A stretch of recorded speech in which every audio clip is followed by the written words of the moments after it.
मैं अपने माँ बाप की इकलौती बेटी थी, मगर मुझे ऐसा लगता था मैं उन पर एक बहुत बड़ा बोझ हूँ। मानो जैसे कि मैं उनकी बेटी ही नहीं थी। मेरे पैदा होने के बाद ही मेरी माँ कोई खुशी नहीं देख पाई थी और मेरे पिता उनको तो बेटे की बहुत चाहत थी, इसलिए वो मुझे नापसंद करते थे और हमेशा ही मुझसे अलग रहते थे। मुझे दिल से प्यार नहीं करते थे। वो मुझे अपना मानते भी नहीं थे और मुझ पर बहुत गुस्सा करते थे। कुछ खानदानी शक्तियों की वजह से मेरे पिता दूसरी शादी भी नहीं कर सके। बस इसी कारण वो मुझसे बहुत नफरत करते थे। हर वक्त मुझसे सख्ती से ही बात करते थे और इसी वजह से उन्होंने मेरी शादी भी जल्दी ही करवा दी थी। मेरा पति सरकारी स्कूल में एक शिक्षक था। हमारी 13 साल की बेटी भी थी, मगर एक दिन विद्यालय से आते हुए रास्ते में उनका एक्सीडेंट हो गया और मौके पर ही उनकी मृत्यु हो गई। वो भी मेरा साथ छोड़ गए। वो दिन मेरे लिए किसी कयामत से कम नहीं था। मुझ पर तो परेशानियों के पहाड़ ही टूट पड़े थे। कुछ दिन गुजरने के बाद मेरे सास ससुर ने भी मुझे मेरे माँ बाप के घर भेज दिया। शायद उन पर भी मैं बोझ ही थी। वो भी मुझे अच्छा नहीं समझते थे। उनके ख्याल से मैं मनहूस औरत थी। मैंने ही जैसे उनके बेटे को मार दिया हो। फिर मैं चुपचाप अपने माँ बाप के साथ उनके घर आ गई। मेरे माँ बाप ही मुझे बोझ ही समझते थे। मैं अपनी बेटी को सीने से लगाकर अकेले अकेले बहुत रोती थी। फिर कुछ दिन बाद मेरे माँ बाप ने मेरी दूसरी शादी कर दी, एक ऐसे व्यक्ति से जिसका पहले से ही एक बेटा था और मेरे पास भी एक बेटी थी। हम दोनों एक जैसे थे, इसलिए हमारी शादी हो गई, वरना मेरे तो अच्छे रिश्ते भी नहीं आते थे। उसका बेटा मेरी बेटी से 1 साल छोटा था। उसके बेटे का नाम अभिषेक था और मेरी बेटी का नाम अदिति था। हम लोग साथ ही रहने लगे और वक्त इसी तरह गुजरने लगा। देखते ही देखते अदिति 16 साल की हो गई और अभिषेक 15 साल का हो गया। जब अभिषेक के पिता का देहांत हो गया, वो भी इस दुनिया से चले गए। मतलब मेरे दूसरे पति भी हमेशा हमेशा के लिए हमें छोड़कर चले गए। उनकी हमेशा ही तबीयत खराब रहती थी। उन्हें तरह तरह की बीमारियों ने घेर रखा था, लेकिन उनकी बीमारियों के साथ जैसे तैसे गुजर बसर हो रहा था। उनके जाने के बाद मानो जैसे घर की रौनक ही उड़ गई हो। हमारा अपना मकान था, इसलिए किराए की चिंता नहीं होती थी और मेरे घर में ही एक किराना की छोटी सी दुकान थी। एक दिन जब हम सब लोग सो रहे थे, फिर अचानक ही बहुत जोर से आवाज आई। मेरा तो दिल बैठ गया। मैं बहुत घबरा गई थी और डर भी गई थी। मैंने देखा कि आवाज तो अभिषेक के कमरे से आई है। मैं उसके कमरे की तरफ दौड़ी तो मैं देखते ही हैरान रह गई। कमरे की छत गिर गई थी। यह देखकर मैं घबरा गई। मुझे डर था कि कहीं अभिषेक तो इस छत के नीचे नहीं दब गया। जब मैं करीब गई और मैंने जाकर देखा तो अभिषेक वहाँ नहीं था। वो बाथरूम जाने के लिए उठा होगा, इसी वजह से उसकी जान बच गई, क्योंकि उसके कमरे की छत गिर गई थी। मैंने ईश्वर से धन्यवाद किया कि यह तो अच्छा हुआ कि अभिषेक को कोई चोट नहीं आई। अगर उसको कुछ हो जाता तो मैं उसके स्वर्गवासी पिता को क्या मुंह दिखाती। लेकिन अब हमारे पास इतने पैसे नहीं थे कि हम उस छत को दोबारा डलवा सकते। कमरे का तो कबाड़ा ही बन गया था। सारी छत गिर चुकी थी और हमने उसको उसके हाल पर ही छोड़ दिया। उसके बाद मैंने अपने लिए अपना बिस्तर रसोई में ही डाल दिया और कमरे में दोनों बच्चों को सोने के लिए कहा, क्योंकि बाहर तो बहुत ज्यादा सर्दी थी और बाहर कोई सो भी नहीं सकता था और कमरे में एक बेड और एक चारपाई ही थी। 2 लोग भी बहुत मुश्किल से सो पाते थे। अब वो दोनों एक ही कमरे में सोते थे। मजबूरी थी, क्या कर सकते हैं। एक कमरे में तो दुकान थी और मेरे पति ने घर में 3 ही तो कमरे बनवाए थे। यूँ तो हम 3 लोगों के हिसाब से कमरे ठीक थे, लेकिन एक कमरा दुकान के लिए भी तो जरूरी था। अब मजबूरी थी, क्या कर सकते थे। गुजारा तो करना ही था। एक दिन मेरा बेटा बेटी के कमरे में सोया तो सुबह सुबह कुछ ऐसा हुआ कि मैं चकित रह गई। अभिषेक तो सवेरे उठकर नाश्ता करने भी बैठ गया था, जबकि दीदी अभी तक सो रही थी। वो तो इतनी देर तक नहीं सोती थी, लेकिन आज वो इतनी देर तक क्यों सो रही थी। उसकी आदत थी कि वो सुबह जल्दी उठ जाया करती थी। मैंने उसको आवाज भी दी तो वो उठ नहीं रही थी। थोड़ी देर के बाद मैंने उसके कमरे में जाकर उसको देखा तो पता चला कि वो बेहोश हो चुकी थी। मैं बुरी तरह से घबरा गई थी कि उसको क्या हो गया। मैंने फौरन ही अभिषेक को बोला कि पास के ही डॉक्टर को घर बुला लाओ। डॉक्टर घर पर आया तो डॉक्टर ने कहा कि यह बेहोश हो गई है। लड़की काफी कमजोर है, खून की भी कमी है। कोई भारी काम इससे मत करवाना, बस आराम ही करवाना, फल अच्छा खाना वगैरह खिलाइए, ठीक हो जाएगी। जब दीदी को होश आया तो मैं उसके पास गई और मैंने उससे पूछा कि तुम्हें क्या हो गया था। तो वो कहने लगी कि बस ऐसे ही बैठे, मुझे चक्कर आने लगे थे और मैं बेहोश हो गई थी। मैंने अपनी बेटी को कहा कि तुम आराम करो, मैं तुम्हारे लिए नाश्ता बनाकर लाती हूँ। जब मैं नाश्ता लेकर आई और मैंने आकर देखा, वो अपने कमरे में नहीं थी और कमरे के बिस्तर पर चादर भी नहीं थी। मैंने बाहर जाकर उसको देखा तो वो उसी चादर को बैठकर धो रही थी। मैंने उससे पूछा, तुम ये चादर क्यों धो रही हो? तुम्हारी तो तबीयत ठीक नहीं है, डॉक्टर ने तुम्हें आराम करने के लिए कहा है। मैं उस पर बहुत चिल्लाई और कहा कि यहाँ से उठो, अपने कमरे में जाओ और नाश्ता करो, कुछ खाओ पियो, तभी तो ठीक हो जाओगी। उसने कहा, नहीं नहीं, मुझे ये चादर जरूर धोनी है। बिस्तर पर बिछाने के लिए हमारे घर में एक ही तो चादर है। मैंने कहा कि अचानक से ये चादर धोने का भूत तुम्हारे सर पर क्यों सवार हो गया है? इतनी तो चादर गंदी नहीं थी जो तुम उसको धोने के लिए बैठ गई। छोड़ दो इसे, मैं खुद इस चादर को धो दूंगी, उठो यहाँ से। उसने मेरी बात नहीं मानी और चादर को छत पर सुखाने के लिए चली गई। उसके बाद ही उसने नाश्ता किया। फिर थोड़ी देर के लिए वो सो गई और अभिषेक भी काम पर जा चुका था। उसको सिर्फ मैंने हाई स्कूल तक ही पढ़ाई करवाई थी और वो एक कपड़े की दुकान पर काम करता था। वो बहुत ही मेहनती था। घर वाली दुकान तो मैं खुद ही चला लिया करती थी। वैसे भी उस दुकान में ज्यादातर बच्चे ही आते थे। दिन इसी तरह से गुजर गया। उस दिन अभिषेक ने मुझसे कहा, आज मैं खाना खाकर आया हूँ। वो देर से आया था और अदिति भी पहले से ही कमरे में सो चुकी थी। वो भी जाकर कमरे में सो गया। मैंने भी रसोई में अपनी चारपाई डाल रखी थी। जगह बदलने की वजह से मुझे नींद नहीं आ रही थी। मैं अपने पति को याद ही कर रही थी। दूसरा पति मेरा बहुत अच्छा था, मेरा बहुत ख्याल रखता था। उसने कभी भी मुझे पहली शादी का ताना नहीं दिया था और मेरी बेटी को वो हमेशा अपनी ही बेटी समझता था। और मैंने भी अभिषेक को कभी नहीं बताया था कि वो मेरा सौतेला बेटा है। उसने भी मुझसे अपने हिस्से का प्यार ले लिया था। वो मुझे सगी माँ से भी ज्यादा प्यार करता था और मेरा कहना भी मानता था। वो उस घर में अकेला ही मरता, वो हमारा इकलौता ही सहारा था, वरना हम दो औरतें कहाँ जाती। काम भी अच्छे तरीके से कर रहा था। मैंने उससे कहा भी था कि वो आगे की पढ़ाई प्राइवेट पढ़ ले, क्योंकि अगर उसके पास कोई अच्छी डिग्री होगी तो नौकरी भी अच्छी मिल जाएगी। वो मेरी बात मान लेता था। सुबह सुबह फिर से कुछ ऐसा हुआ कि मैं हैरान रह गई। अदिति फिर से बेहोश हो चुकी थी और इस बार तो उसकी शक्ल देखकर लग रहा था जैसे उसके जिस्म का सारा खून ही खींच लिया गया हो। वो बिल्कुल पीली पड़ गई थी। फिर मैंने डॉक्टर को बुलवाया।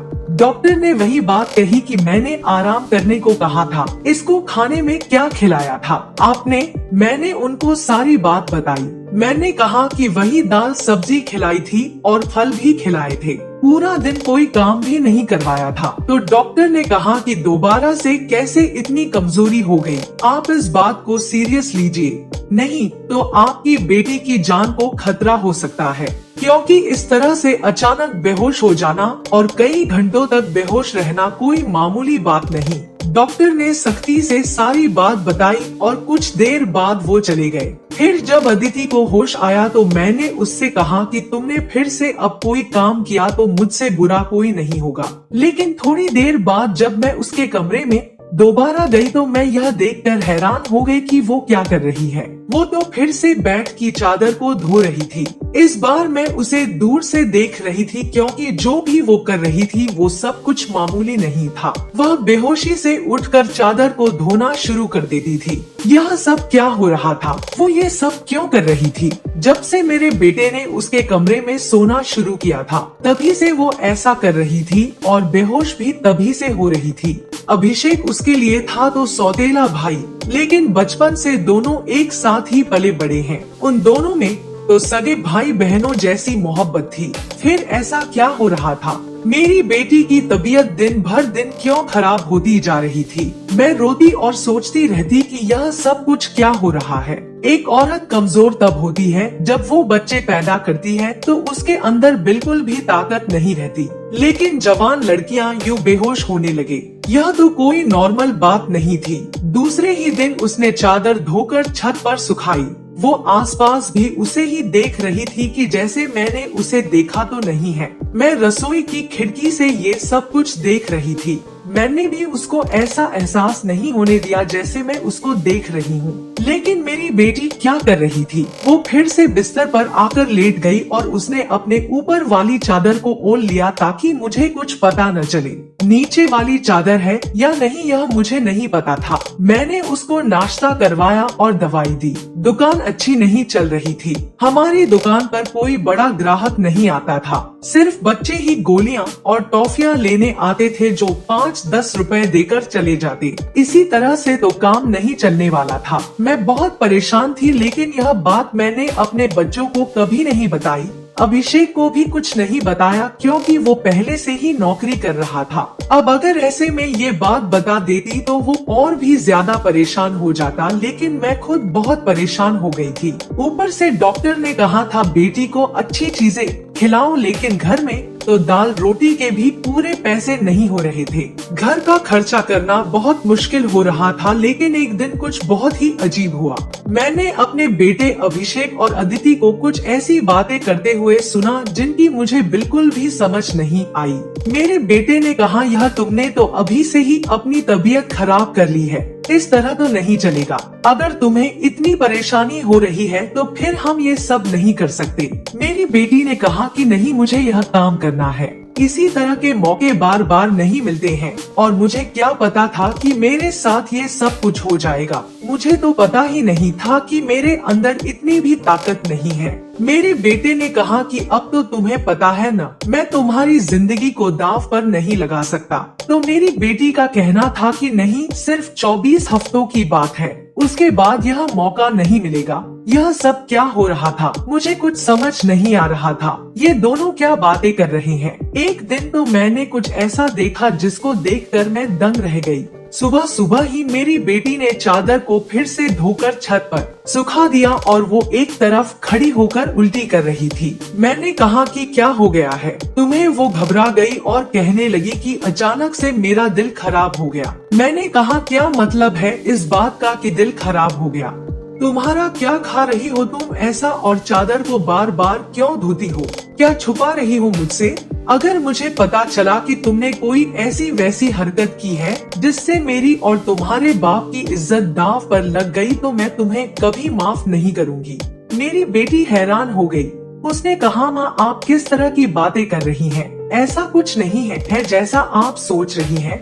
लगता है आज आपने कोई फिल्म देखी है या किसी ने आपके कान मेरे खिलाफ भर दिए हैं जो आप इस तरह की बातें कर रही हैं। मैं ऐसा क्यों करूंगी? और अगर मैंने इस चादर को धो दिया है तो क्या हो गया? चादर गंदी हो गई थी, बस इसीलिए धो दिया।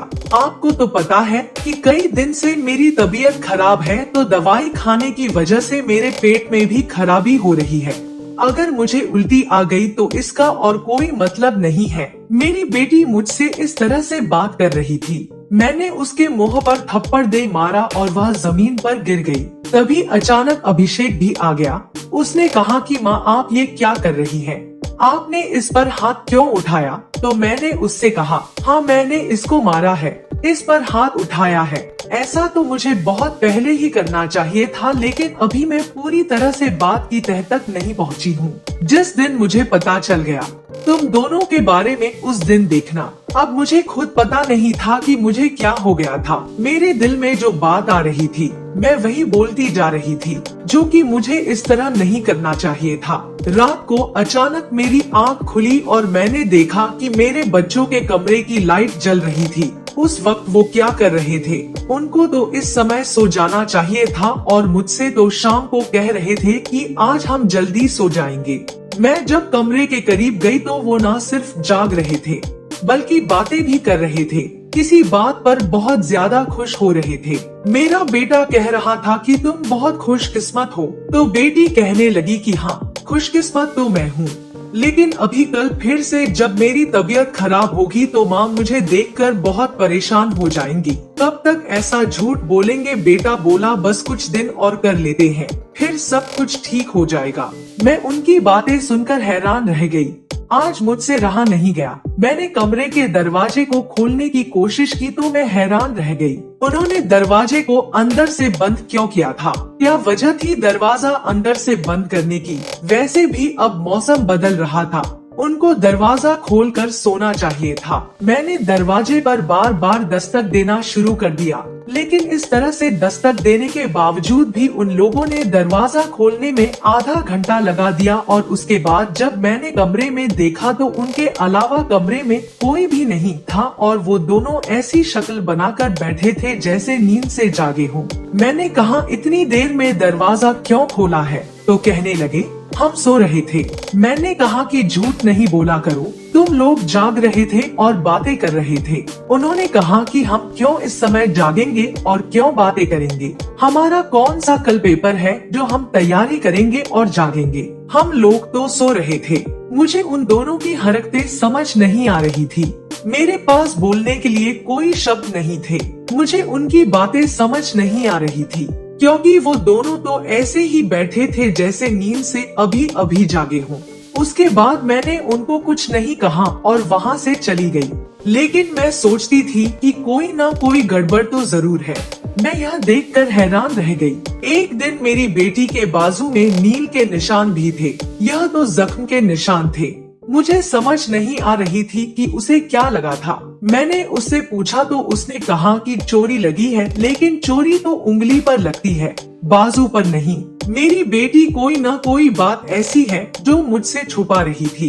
कभी बेहोश हो जाती थी, कभी उसके शरीर पर अजीब अजीब तरीके के निशान होते थे और कभी उठकर अपने बेड की चादर धोने लग जाती थी और मुझे कमरे में जाने नहीं देती थी। मेरा दिमाग जिस तरफ जा रहा था मैं वैसे ही सोचना नहीं चाहती थी। मेरी गलती थी। मैंने आग और पानी को क्यों एक साथ रखा?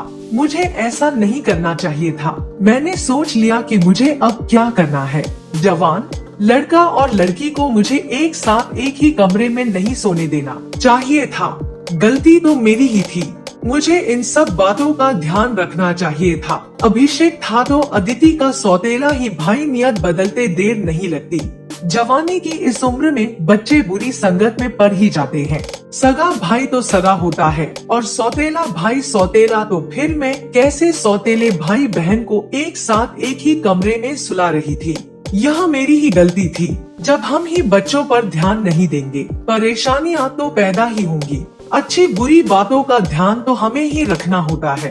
बच्चे तो नादान होते हैं और नादानी में ही बहुत सारी गलतियां कर बैठते हैं।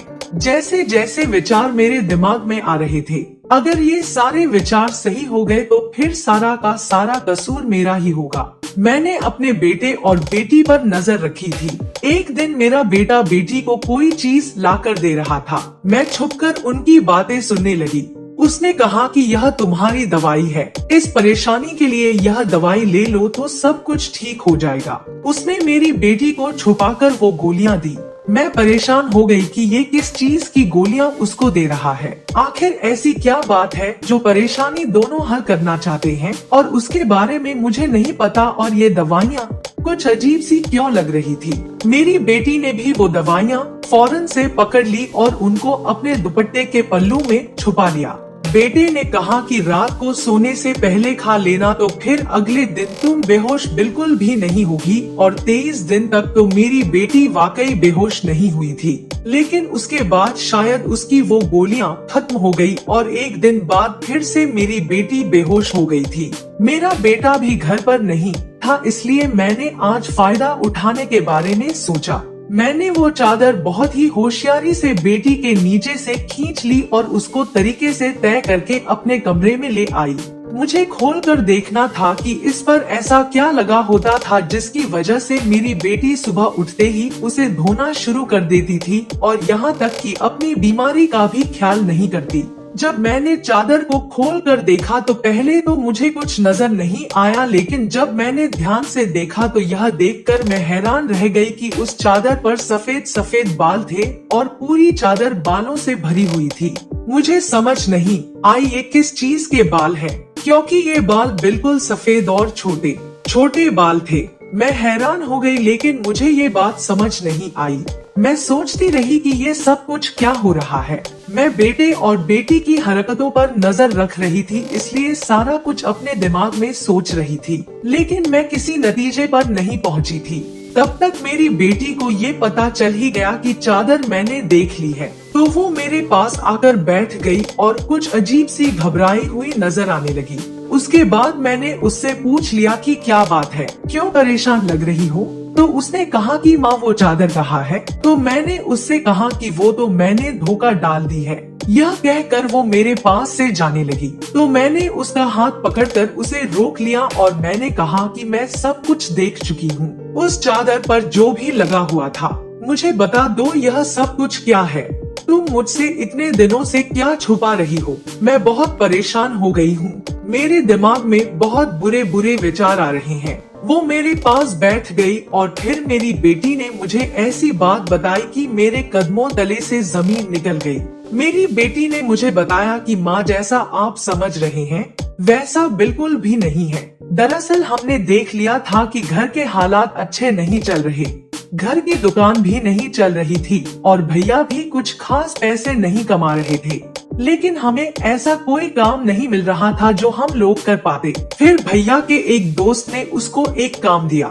दरअसल उसने कुछ बहुत ही नस्ली किस्म के बिल्ली के बच्चे रखे हुए थे, जो कि 3 से 4 की तादाद में थे, लेकिन उनको संभालना उसके बस से बाहर था, इसलिए उसने हमें उन बच्चों को संभालने का काम दिया और उस काम के बहुत सारे पैसे दिए। दरअसल भैया भी पूरा दिन वहीं होते थे, लेकिन रात में भाई को आराम भी करना होता था, इसलिए उन बिल्ली के बच्चों को कमरे में ले आते थे और मैं उनको संभाल लेती थी। उन्हीं के बाल सुबह चादर पर लगे हुए थे, जिसको मैं सुबह को धो देती थी, क्योंकि हमें पता था कि आपको इस तरह की चीजें अच्छी नहीं लगती और हम आपको ये सब कुछ बताना भी नहीं चाहते थे।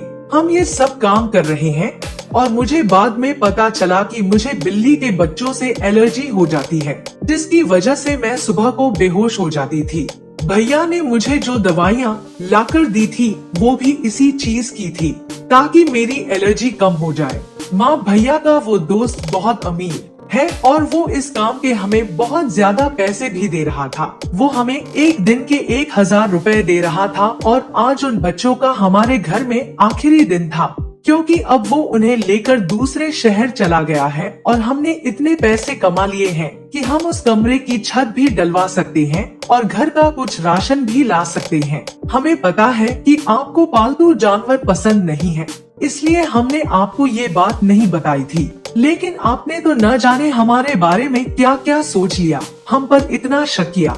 आपने हमारे बारे में जो बातें की वो हमारे दिल में तीर की तरह जाकर लगती थी।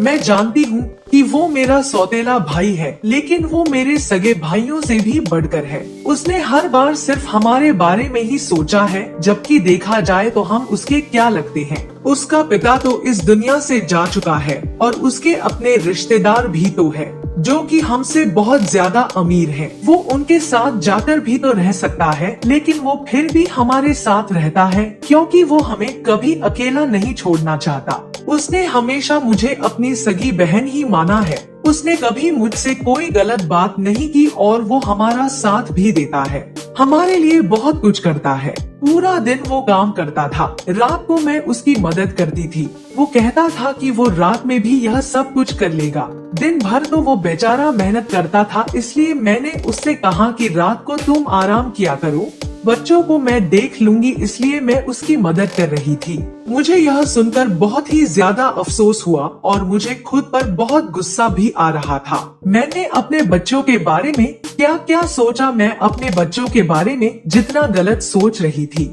मेरे बच्चे उससे भी कई गुना ज्यादा अच्छे हैं। इतनी गलत बातें मैंने उनके बारे में सोची जितनी मुझे सोचनी भी नहीं चाहिए थी। हमने ये बात अभिषेक को नहीं बताई।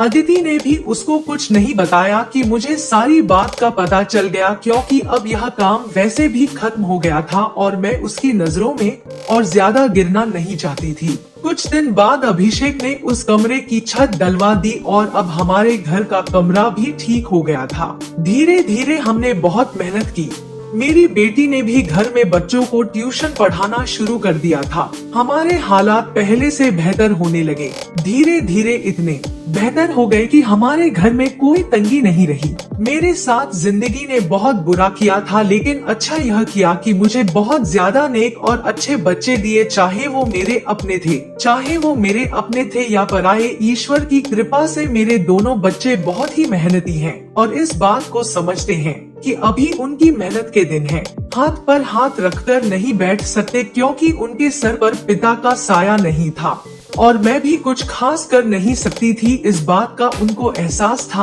और यह एक बहुत बड़ी बात है। ईश्वर की कृपा है कि अब सब कुछ ठीक हो गया। ऊपर वाले का लाख लाख शुक्र हुआ। जैसा मैं सोच रही थी वैसा कुछ नहीं हुआ, लेकिन ऐसा हो भी सकता था। अगर ऐसा होता तो मैं कहाँ जाती। बस आखिर मैं इतना कहना चाहूंगी, जो ऊपर वाला चाहता है होता वही है। मेरे बच्चे बहुत समझदार हैं और उनके दिल में कोई ऐसी बात नहीं है, लेकिन फिर भी मैं ऐसी माओं को नसीहत करूंगी बच्चों के साथ कि इस मामले में थोड़ी एहतियात जरूर करें और वो गलती न करें जो मैंने अपने बच्चों के साथ की है। मुझे दोनों को एक कमरे में नहीं रखना चाहिए था, क्योंकि जो न हुआ और वो हो भी सकता था, और अगर वो हो जाता तो सब कुछ खत्म हो जाता। मेरे बच्चे तो समझदार थे शायद मेरे साथ, इसलिए ऐसा नहीं हुआ। अपने बच्चों का ध्यान रखें, उनकी जिंदगी पर भी ध्यान रखें और वो कब क्या कर रहे हैं इस बारे में पूरी जानकारी रखें और बच्चों पर प्यार करने के साथ साथ थोड़ी सख्ती भी रखें और वो क्या गलती कर रहे हैं